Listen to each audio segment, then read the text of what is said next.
Welcome back to Mass Appeal. I'm Seth Stubman. Here in Western Mass and across the country, millions are remembering JFK on this, the 50th anniversary of his assassination. Let's check in with Julie in the newsroom with more. Hey, Julie.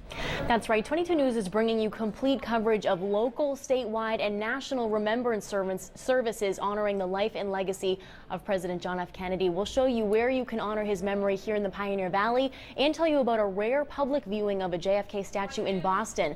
22 News is also bringing you live to the home the Kennedys loved on Cape Cod. 22 News reporter Laura Hutchinson is live in Hyannis today to show you how that community is remembering our beloved president.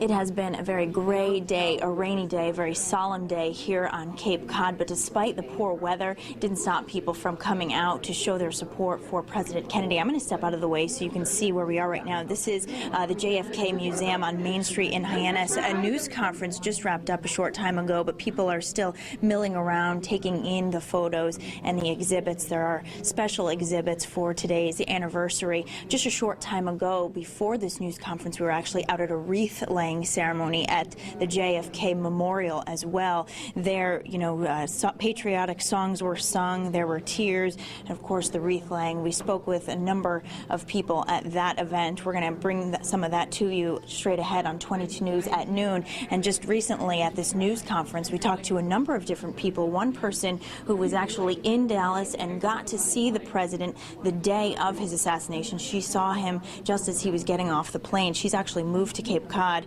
so this has been a very emotional day for her as someone who really saw him on that day and took part. We also heard from somebody who actually got a letter from Jackie Kennedy, Mrs. Kennedy, after she wrote a letter to her after the assassination. She was only 11 years old at the time, so we really are hearing some very incredible personal stories here on the Cape, and we're going to get some of those together and share them for you throughout our newscast. So join us straight ahead on 22 News at noon, and come back again, of course, for 22 News starting at 5 o'clock. Reporting live in Hyannis, I'm Laura Hutchinson for 22 News.